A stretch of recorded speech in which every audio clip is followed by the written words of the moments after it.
एकदम रिलैक्स।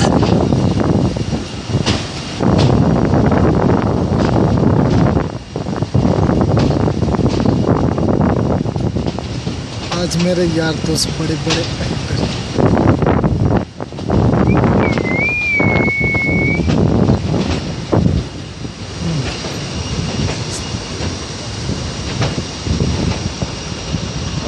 सामने आने वाले